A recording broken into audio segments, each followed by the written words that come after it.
Hello everyone, welcome back my YouTube channel Biogyan. Biogyan के इस online platform पर आपका हार्दिक स्वागत, हार्दिक अभिनंदन करती हूँ। आई होप कि आपको मेरा पिछला वीडियो पसंद आया होगा और उसी को हम आगे कंटिन्यू करते हुए आज का टॉपिक है हमारा ऑर्गेनेल। लास्ट के वीडियो में हमने पढ़ा था कि जो भी सेल होती है उस सेल के मेनली 3 कंपोनेंट हमें उसको दिखाई देते हैं। तो 3 कंपोनेंट के अंदर सबसे पहला कंपोनेंट हमने पढ़ा था सेल मेम्ब्रेन, और सेल मेम्ब्रेन के अलावा हमने पढ़ा था सेल वॉल, और सेल वॉल के बाद हमने पढ़ा था उसके साइटोप्लाज्म, और साइटोप्लाज्म के बाद में हम अपना जो नेक्स्ट टॉपिक है वो ले रहे हैं सेल ऑर्गेनेल। अब सेल ऑर्गेनेल जो होते हैं वो क्या होते हैं? सेल ऑर्गेनेल जो होते हैं वो एक लाइक जैसे हमारे घर में अलग अलग रैक्स होती हैं किचन के अंदर, किसी में हम प्लेट्स रखते हैं, किसी के अंदर हम लोग बाउल्स रखते हैं, किसी के अंदर ग्लास रखते हैं। तो अगर हमको सबको मिक्सअप कर दें तो क्या होगा? सबको मिक्सअप करेंगे तो हम लोग उसको निकालने में प्रॉब्लम आएगी, हमें पता ही नहीं चलेगा कौन सा जो क्रॉकरी है, कौन सी क्या है, कौन सी हमें निकालनी है, तो सबका मिक्सअप हो जाएगा। इसी तरह से हमारी सेल के अंदर जितने भी ऑर्गेनेल्स होते हैं उन ऑर्गेनेल्स के ऊपर एक मेम्ब्रेन पाई जाती है। उस मेम्ब्रेन को मेम्ब्रेन हमने पढ़ी थी कि सेल मेम्ब्रेन सभी ईच एंड एवरी सेल के ऊपर पाई जाती है, लेकिन जो सेल के अंदर जितने भी ऑर्गेनेल्स होते हैं उन ऑर्गेनेल्स के अंदर भी एक मेम्ब्रेन पाई जाती है। लाइक जितने भी ऑर्गेनेल्स हम पढ़ते हैं, जैसे माइटोकॉन्ड्रिया है, अपना लाइसोसोम हो गया, ईआर हो गया, और अपने जो गोल्जी बॉडी है, गोल्जी एपरेटस है, ये हो गया। तो जितने भी ऑर्गेनेल सेल के अंदर प्रेजेंट होते हैं, ईच एंड एवरी ऑर्गेनेल के ऊपर क्या पाई जाती है? सेल मेम्ब्रेन पाई जाती है। ठीक है, तो ये जो सेल मेम्ब्रेन होती है, ये सेल मेम्ब्रेन प्रोकैरियोटिक और यूकैरियोटिक इन दोनों का डिफरेंस बताती है। यानी यूकैरियोटिक जो सेल होती है वो प्रोकैरियोटिक से किस टाइप से अलग होती है? What is the difference between prokaryotic cell और eukaryotic cell?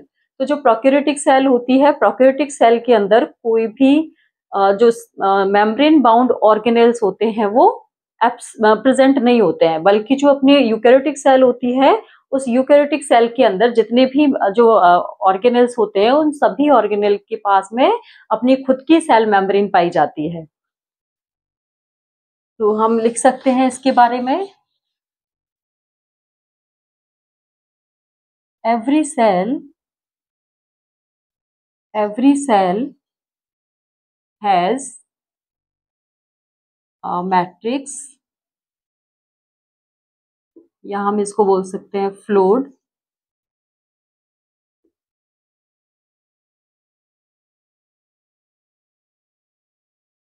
other than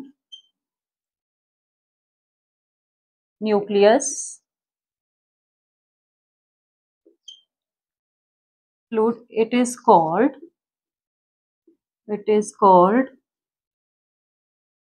cytoplasm. Cytoplasm,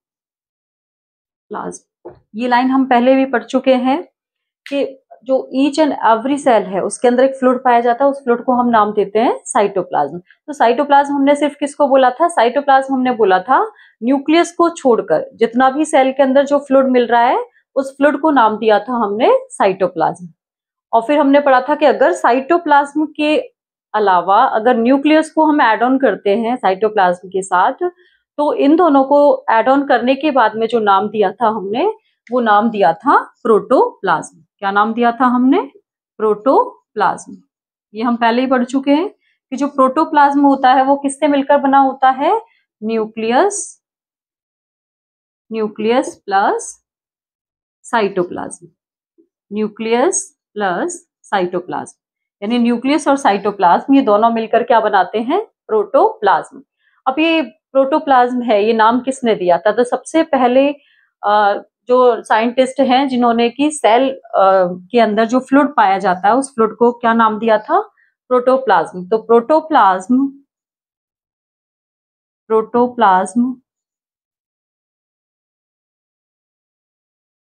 protoplasm name given by the पुरकिंजे। क्या नाम है साइंटिस्ट का? पुरकिंजे। Who scientist? पुरकिंजे ने सबसे पहले सेल के अंदर जो फ्लूइड पाया जाता है उस फ्लूइड को क्या नाम दिया था इन्होंने? प्रोटोप्लाज्म नाम दिया था। अब ये जो जितना भी हमारे अंदर हमारी सेल के अंदर साइटोप्लाज्म या जो प्रोटोप्लाज्म पाया जाता है, इस प्रोटोप्लाज्म का क्या फंक्शन होता है? प्रोटोप्लाज्म का फंक्शन होता है कि जैसे ये सेल के अंदर डेंस होने लगता है तो डेंस होने के बाद में ये धीरे धीरे अपने सारे जो सेल ऑर्गेनेल्स हैं उन सेल ऑर्गेनेल्स को बनाने लग जाता है। ठीक है, तो कौन कौन से सेल ऑर्गेनेल्स हैं जिनको हम पढ़ेंगे इस चैप्टर के अंदर? देख लेते हैं हम लोग इसमें। it has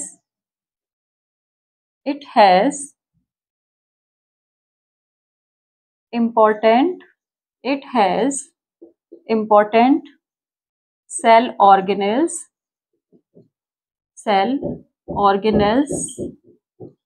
like, फर्स्ट हम पढ़ते हैं ER का फुल फॉर्म हमने पढ़ चुके हैं हम पहले, एंडोप्लाज्मिक रेटिक्यूलम। क्या नाम पढ़ा था हमने इसका? Endoplasmic reticulum. क्या नाम पढ़ा था हमने? Endoplasmic reticulum. सेकंड नंबर पे आता है इसमें गोल्जी एपरेटस। क्या आता है? Golgi apparatus. थर्ड ऑर्गेनेल हम लोग पढ़ेंगे इसके अंदर लाइसोसोम। क्या पढ़ेंगे? लाइसोसोम्स। फोर्थ ऑर्गेनेल हम लोग पढ़ेंगे इसके अंदर माइटोकॉन्ड्रिया। द नेक्स्ट ऑर्गेनेल है हमारा प्लास्टिड्स। क्या है? प्लास्टिड। और नेक्स्ट है लास्ट जो ऑर्गेनेल है इस चैप्टर के अंदर वो दे रखा है आपके वेसाइकल्स। क्या दे रखे हैं? वेसाइकल्स, या हम इसको नाम देते हैं वैक्यूल। क्या नाम देते हैं हम इसको? वैक्यूल। तो ये जितने भी ऑर्गेनेल्स हैं इन ऑर्गेनेल्स को हम वन बाय वन इस चैप्टर के अंदर एक्सप्लेन करेंगे और पढ़ेंगे। ठीक है, नाउ फर्स्ट ऑर्गेनेल हम पढ़ते हैं एंडोप्लाज्मिक रेटिकुलम। फर्स्ट ऑर्गेनेल क्या है? Endoplasmic reticulum.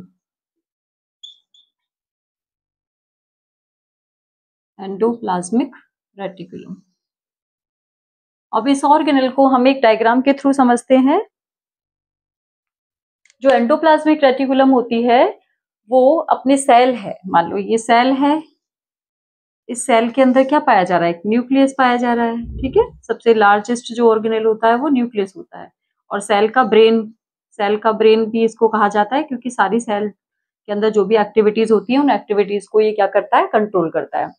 तो ये जो सेल न्यूक्लियस होता है, इस न्यूक्लियस की जो जितनी भी मेम्ब्रेन, हम लोग पढ़ चुके हैं कि जो न्यूक्लियस होता है वो डबल मेम्ब्रेन बाउंड होता है।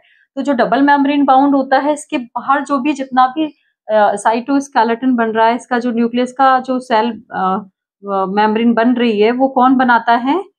ये बनाती है एंडोप्लाज्मिक रेटिकुलम। ठीक है, तो एंडोप्लाज्मिक रेटिकुलम जो होती है वो दो चीजों से मिलकर बनी होती है। एक तो होते हैं वेसाइकल्स और एक होता है ट्यूब्यूल्स।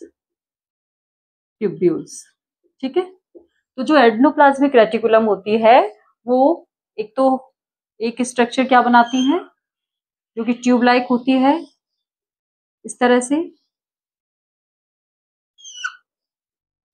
कॉनकेव कॉन्वेक्स सरफेस इसमें पाई जाती है। इस तरीके का स्ट्रक्चर होता है। ठीक है, और जो ER होती है, इस ER को हम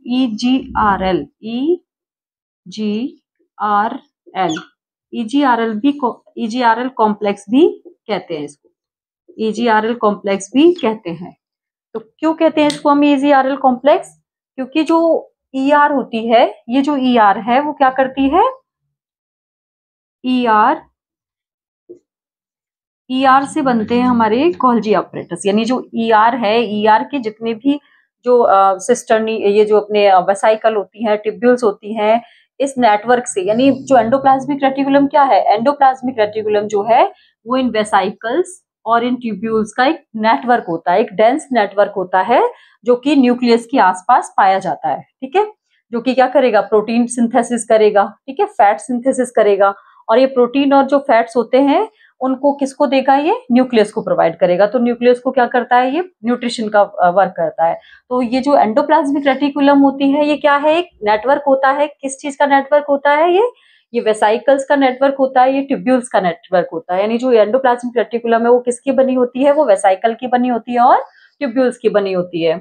तो ये स्ट्रक्चर इस तरह का दिखाई देता है हमें, ठीक है। तो ये जो ट्यूब लाइक स्ट्रक्चर है, इस ट्यूब लाइक स्ट्रक्चर को तो हम बोलते हैं ट्यूब्यूल्स। क्या बोलेंगे हम इसको, ट्यूब्यूल्स, ठीक है।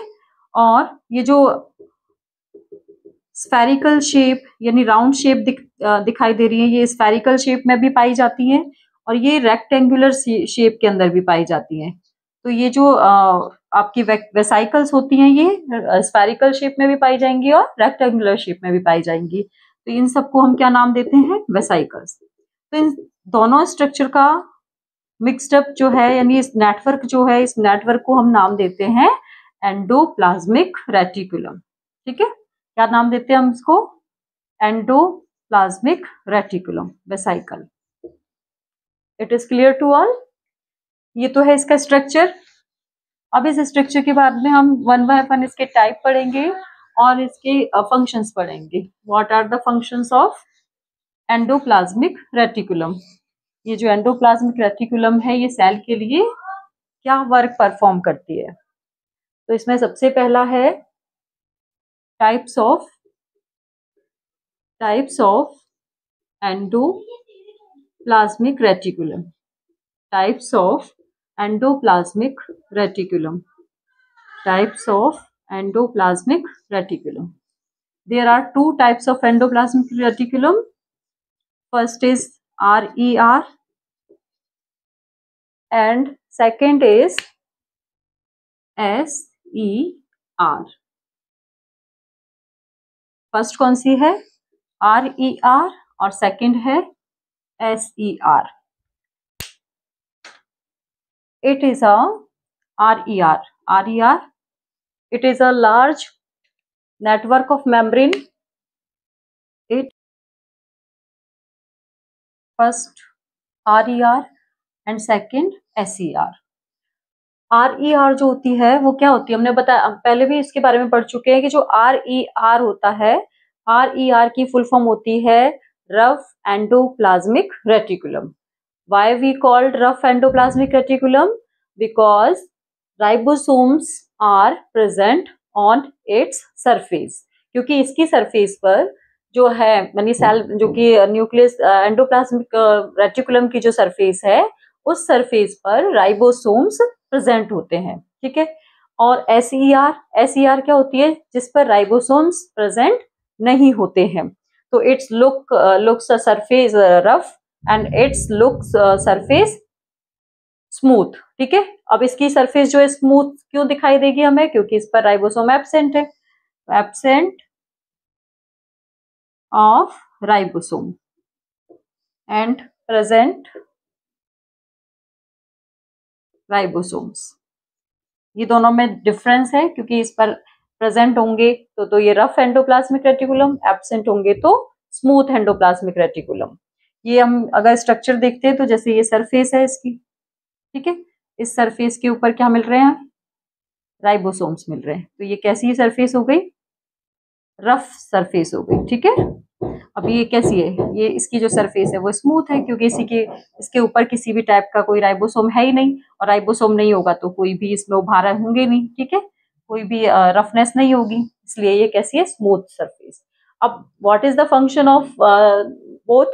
तो फर्स्ट जो RER होती है, RER का फंक्शन होता है कि इसकी सरफेस पर क्या मिलते हैं, राइबोसोम मिलते हैं। राइबोसोम क्या है, एक प्रोटीन सिंथेसिस की साइट होती है, जो कि क्या फंक्शन करती है, प्रोटीन सिंथेसिस करती है। तो राइबोसोम जो रफ एंडोप्लाज्मिक रेटिकुलम होती है, ये क्या करती है, ये फोटोसिंथेसिस का जो प्रोसेस है उसको क्रिएट करती है और प्रोटीन का फॉर्मेशन करती है, क्योंकि राइबोसोम को हम प्रोटीन फैक्ट्री बोलते हैं। तो जितना भी हमारी बॉडी के अंदर प्रोटीन का फॉर्मेशन होता है वो कौन करवाते हैं, राइबोसोम करवाते हैं। और राइबोसोम किसी ना किसी ऑर्गेनेल के साथ बाइंड अप हो जाते हैं और उनके साथ मिलकर क्या परफॉर्म करेंगे, फोटोसिंथेसिस, वो सॉरी प्रोटीन सिंथेसिस परफॉर्म करेंगे। तो ये जो प्रोटीन सिंथेसिस है ये कहाँ हो रहा है, RER पर, ठीक है। तो फंक्शन क्या हो गया RER का, it perform the protein synthesis, ठीक है। और SER का क्या फंक्शन होगा, SER पे राइबोसोम एब्सेंट है, तो ये किसका फॉर्मेशन करेंगे, formation of fat molecule, formation of fat molecule. तो ये हमारा हो गया एंडोप्लाज्मिक रेटिकुलम। इनके फंक्शन भी हमने पढ़ लिया, इनका स्ट्रक्चर भी हमने पढ़ लिया, ठीक है। और ये कहाँ पाए जाते हैं वो भी हमने पढ़े, ठीक है। तो एंडोप्लाज्मिक रेटिकुलम कहाँ मिलेगी, जो न्यूक्लियस की सरफेस है, न्यूक्लियस की जो न्यूक्लियर मेम्ब्रेन है, न्यूक्लियर की मेम्ब्रेन का जो डबल मेम्ब्रेन बाउंड बनाता है वो कौन बनाएगा, एंडोप्लाज्मिक रेटिकुलम। उसमें भी 2 टाइप होते हैं इसके, एक RER होता है, एक SER होता है। RER जो होता है वो रफ होता है, SER जो होता है वो स्मूथ होता है। रफ क्यों होता है, क्योंकि इस पर राइबोसोम प्रेजेंट होते हैं। ये स्मूथ क्यों होता है, क्योंकि इस पर किसी भी टाइप का राइबोसोम नहीं पाया जाता है। इसका फंक्शन क्या होता है RER का, RER का फंक्शन होता है प्रोटीन का सिंथेसिस करना, और SER का फंक्शन क्या होता है, फैट मॉलिक्यूल का सिंथेसिस करना, ठीक है। It is clear to all.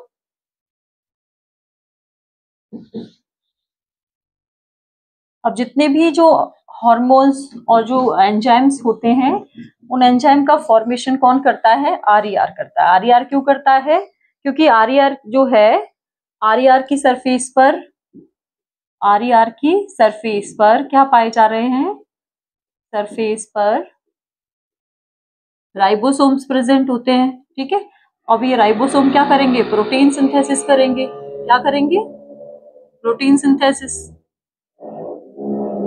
क्या करेंगे, प्रोटीन सिंथेसिस, प्रोटीन सिंथेसिस करेंगे।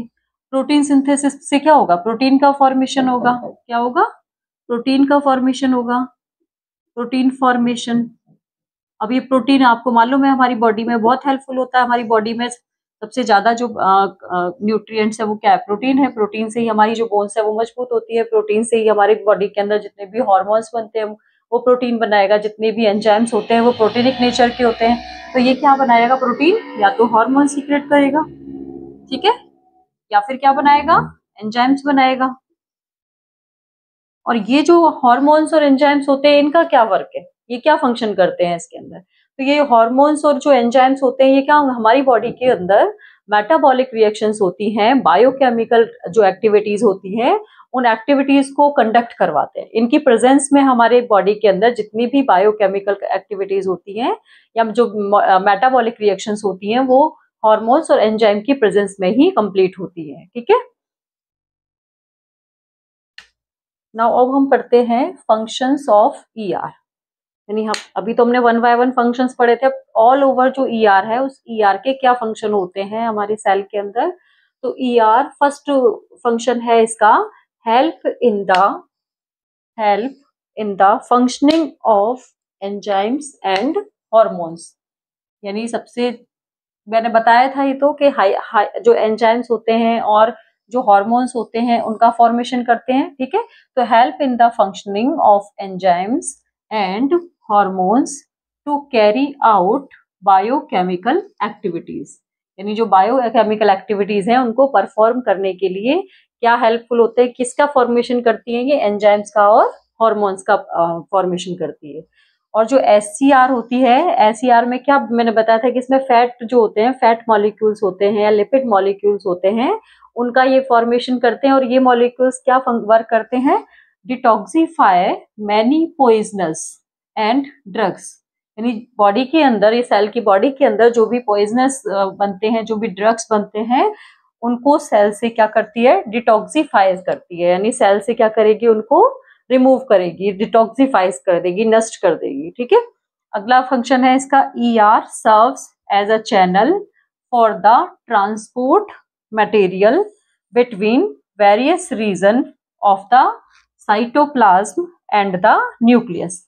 मैंने आपको पहले ही बताया था कि जो ER होती है वो कहाँ प्रेजेंट होती है, न्यूक्लियस की जो न्यूक्लियर मेम्ब्रेन होती है उस न्यूक्लियर मेम्ब्रेन के चारों तरफ प्रेजेंट होती है। यानी न्यूक्लियस की हम ये कह सकते हैं कि जो न्यूक्लियस होता है उस न्यूक्लियस की न्यूक्लियर मेम्ब्रेन है वो कौन बना रहा है, ER बना रही है, ठीक है। तो ये क्या करती है, ट्रांसपोर्ट का फंक्शन भी करती है, क्योंकि इसकी जो जो आउटर सरफेस होती है उस पर छोटे छोटे पोर्स पाए जाते हैं, ठीक है। तो वो पोर्स से क्या करेगी, जो भी ट्रांसपोर्ट मटेरियल होता है उसको सप्लाई करती है इन द न्यूक्लियस, न्यूक्लियस से आउटसाइड भेजेगी उसको, और इन द साइटोप्लाज्म से न्यूक्लियस के पास में भेजेगी। तो it serves as channel for the transport material between various regions of the cytoplasm and the nucleus.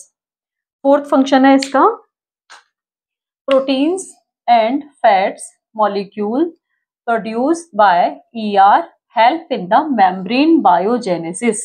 तो हमने पढ़ा था कि जो भी प्रोटीन और फैट के मॉलिक्यूल्स बन रहे हैं ये क्या करेंगे, ये ER किस में हेल्प करती है, ER हेल्प इन मेम्ब्रेन बायोजेनेसिस, मतलब जिस भी ऑर्गेनेल की मेम्ब्रेन बनानी है उस मेम्ब्रेन के फॉर्मेशन के लिए क्या हेल्पफुल होती है, ER हेल्पफुल होती है। तो ER का मेन फंक्शन तो क्या हो गया, मेम्ब्रेन बायोजेनेसिस, यानी मेम्ब्रेन के अंदर जितने भी जो बायोजेनेसिस रिएक्शंस होती है उनको परफॉर्म करवाते हैं, ठीक है। तो ये हो गए इसके ER के फंक्शंस, ठीक। अब एक टर्म है मेटाबॉलिक रिएक्शन, हम लोग पढ़ते हैं, ये हमारी बॉडी में भी बहुत टाइप की मेटाबॉलिक रिएक्शंस होती हैं। इस मेटाबॉलिक रिएक्शन की वजह से ही जितने भी ऑर्गेनेल्स होते हैं वो वर्क करते हैं, ठीक है। कि सभी का कोई ना कोई वर्क होता है जो कि डिस्ट्रीब्यूट होता है, तो उसमें केमिकल रिएक्शंस होती हैं। इन केमिकल रिएक्शंस को हम नाम देते हैं मेटाबॉलिक रिएक्शन, ठीक है, मेटाबॉलिक रिएक्शन, मेटाबॉलिक रिएक्शन।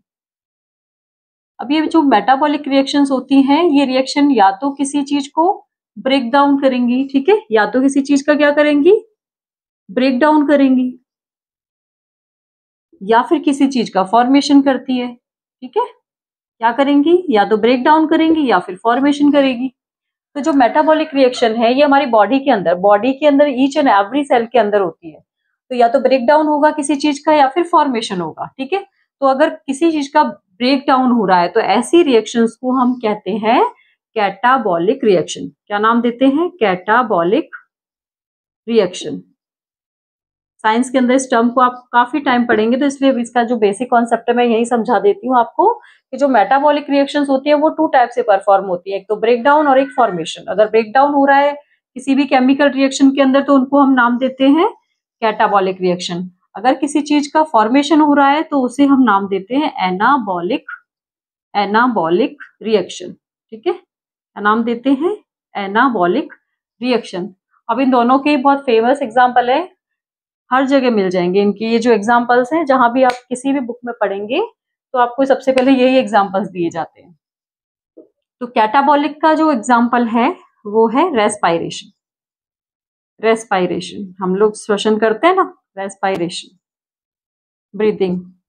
तो ब्रीथिंग तो हम intake of oxygen outtake of carbon dioxide इससे बोलते हैं, लेकिन जो रेस्पायरेशन होता है इस रेस्पायरेशन में जो ग्लूकोज होता है ग्लूकोज का ब्रेक डाउन होता है, ठीक है।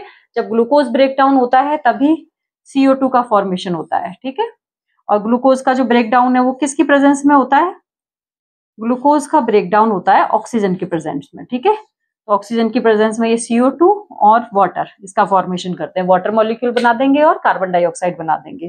तो ये कैसी रिएक्शन की उसमें आती है, कैटाबॉलिक रिएक्शन। एनाबॉलिक रिएक्शन जैसे फोटोसिंथेसिस, प्लांट्स करते हैं ना फोटोसिंथेसिस। फोटोसिंथेसिस प्रोसेस में क्या होता है, प्लांट्स अपना फूड मेक करते हैं, खाना बनाते हैं। तो वो ऐसा तो है नहीं उनकी किचन बनी हुई है तो वो किचन में अपनी गैस जलाएंगे और खाना बनाना स्टार्ट कर देंगे। तो इनका एक प्रोसेस होता है फोटोसिंथेसिस। फोटोसिंथेसिस प्रोसेस में क्या करेंगे, जो प्लांट्स होते हैं प्लांट्स के पास में एक, अभी अब ऑर्गेनेल पढ़ेंगे हम इसमें, प्लास्टिड, ठीक है। प्लास्टिड में क्या पाया जाता है, क्लोरोप्लास्ट पाया जाता है। प्लास्टिड के अंदर क्या पाया जाएगा, क्लोरोप्लास्ट। अब ये जो क्लोरोप्लास्ट है वो किसके प्रेजेंस में, उसको सनलाइट चाहिए, उसको कार्बन डाइऑक्साइड चाहिए। तो ये जो फोटोसिंथेसिस है ये सनलाइट प्लस एनवायरमेंट से CO2 और प्लस लीफ के अंदर क्या पाया जाता है, क्लोरोप्लास्ट। इन तीनों की प्रेजेंस में ये क्या परफॉर्म करेगी, ग्लूकोज वो स्टार्च बनाती है। क्या बनाती है, स्टार्च बनाती है, ठीक है। तो ये किसका फूड है, स्टार्च, स्टोरेज फूड प्लांट्स का है। किसमें है ये, प्लांट सेल के अंदर। फोटोसिंथेसिस प्रोसेस किसमें होता है, प्लांट सेल के अंदर। It is clear to all. तो हमारा एंडोप्लाज्मिक रेटिकुलम कंप्लीट हो गया है। नेक्स्ट ऑर्गेनेल है हमारा, एंडोप्लाज्मिक रेटिकुलम से ही बनाया है इसको, गोल्जी एपरेटस। क्या है? Golgi apparatus. तो नेक्स्ट जो ऑर्गेनेल है वो है हमारा गोल्जी एपरेटस। सेकेंड ऑर्गेनेल क्या है? Golgi apparatus. एपरेटस, अब ये एपरेटस है ना, क्यों नाम देते हैं इसको गोल्जी एपरेटस को? क्योंकि जो ईआर है, ईआर के अलग अलग पार्ट होते हैं, तो वो अलग अलग पार्ट कंबाइंड होकर क्या बनाते हैं? एक एपरेटस बनाते हैं, उसको नाम दिया हमने गोल्जी एपरेटस। तो it term, firstly it terms, it was first derived by the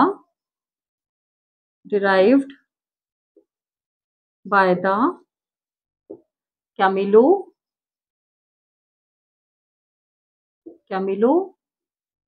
Golgi। Camillo Golgi, कौन से साइंटिस्ट ने दिया था इसका नाम?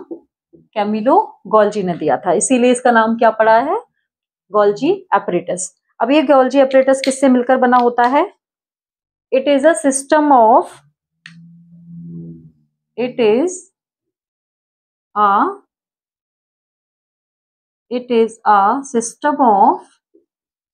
a system of membrane, it is a system of membrane bound vesicles, और membrane bound vesicles और सिस्टर्न। क्या नाम देते हैं हम इनको? सिस्टर्न नाम देते हैं, ठीक है। अब ये सिस्टर्न क्या है? जैसे हमने ईआर का स्ट्रक्चर पढ़ा था, ईआर के स्ट्रक्चर में हमने ट्यूब लाइक स्ट्रक्चर पढ़े थे ना, इस तरह से ये सैक इसके अंदर पाए जाते हैं, इस तरह से इनका जो स्ट्रक्चर है,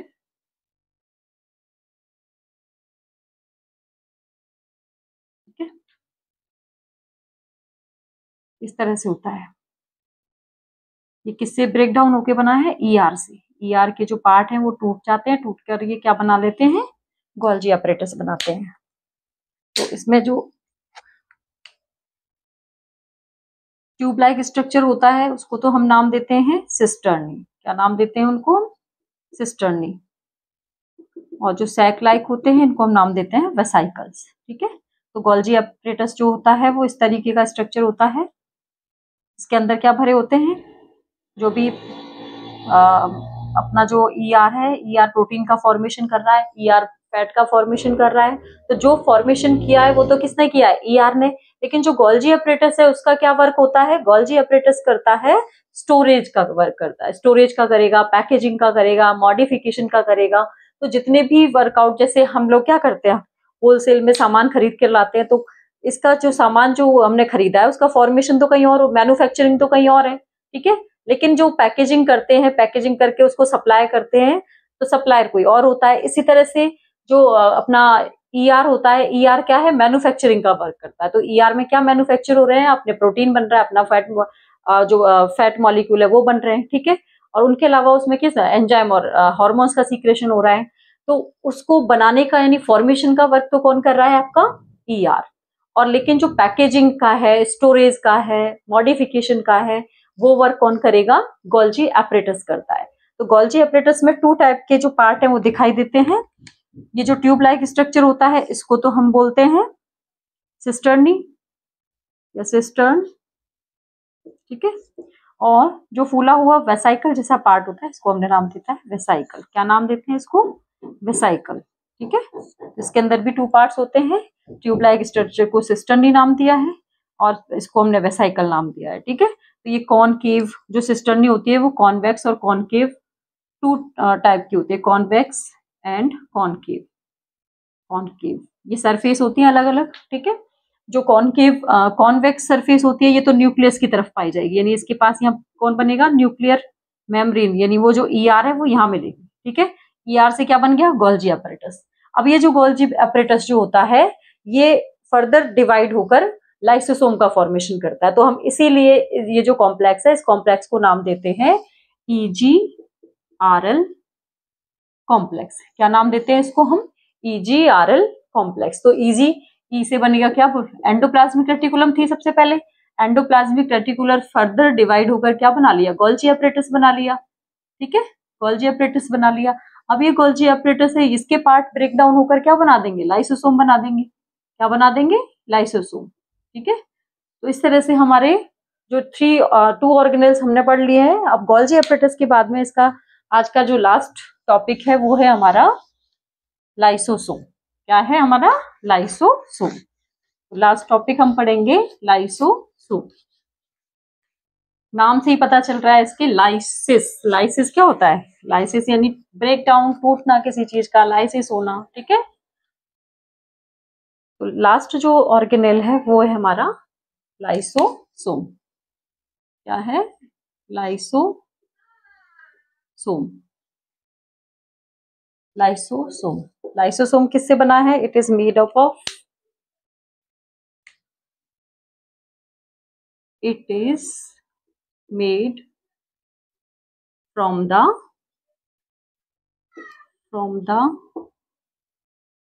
endoplasmic रेटिकुलम। एंडोप्लाज्मिक रेटिकुलम, इसका फॉर्मेशन किससे होता है? एंडोप्लाज्मिक रेटिकुलम से होता है। तो लाइसोसोम क्या है? लाइसोसोम एक, इसे हम है ना सुसाइडल बैग भी बोलते हैं। लाइसोसोम को हम क्या नाम देते हैं? सुसाइडल बैग भी बोलते हैं। सुसाइडल बैग क्यों बोलते हैं? क्योंकि इसके अंदर बहुत सारे हाइड्रोलाइटिक जो एंजाइम्स होते हैं। ठीक है, मैनी टाइप्स के हाइड्रोलाइसिस एंजाइम्स होते हैं, वो इसमें पाए जाते हैं। Hydrolysis enzymes are present.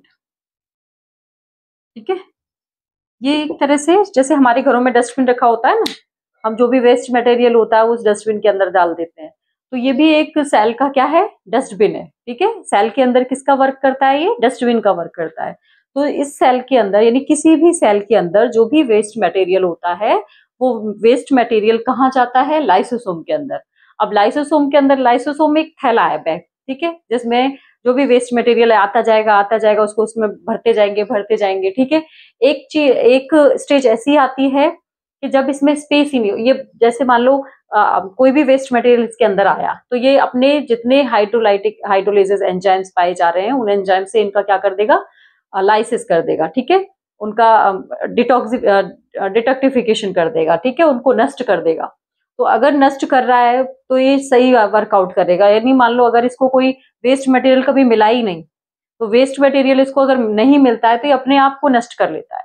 यानी इसको खाना तो चाहिए, तो ये क्या करेगा? अपने आप को ही नष्ट कर लेगा, अपने आप का डाइजेशन कर लेता है। तो इसलिए हम इसको नाम देते हैं सुसाइडल बैग। क्या नाम देते हैं इसको? Suicidal bag. We also called as suicidal bag of the cell। क्या नाम दिया है इसको हमने? Suicidal bag. क्यों नाम दिया सुसाइडल बैग इसको हमने? क्योंकि ये खुद का अपने आप को नष्ट कर लेता है, अपने आप को डिस्ट्रॉय कर लेता है सेल के अंदर। जब इसको कोई वेस्ट मटेरियल नहीं मिलता है तो ये अपने आप खुद को नष्ट कर लेता है, खुद को डिस्ट्रॉय कर लेता है। तो इसलिए इसको हमने क्या नाम दिया है? Suicidal bag. तो पहली बात हमने क्या पढ़ा इसमें? लाइसोसोम किससे बना है? किससे ब्रेक डाउन होकर बना है? ये ईआर से बना है, ये ईआर का ही पार्ट है। ठीक है, और इसमें क्या पाया जाता है? इसमें बहुत टाइप के यानी काफी सारे इसके अंदर हाइड्रोलाइसिस एंजाइम्स पाए जाते हैं। अब ये एंजाइम का क्या वर्क फंक्शन होता है? मैंने बताया कि डस्टबिन की तरह वर्क करता है। तो डस्टबिन में जितने भी हम लोग क्या घर में अपने घरों में वेस्ट मटेरियल तो डालते हैं डस्टबिन में, ऐसे ही ये सेल का डस्टबिन है। इसके अंदर भी जितना भी मटेरियल आएगा वो कैसा आएगा? वेस्ट मटेरियल आएगा।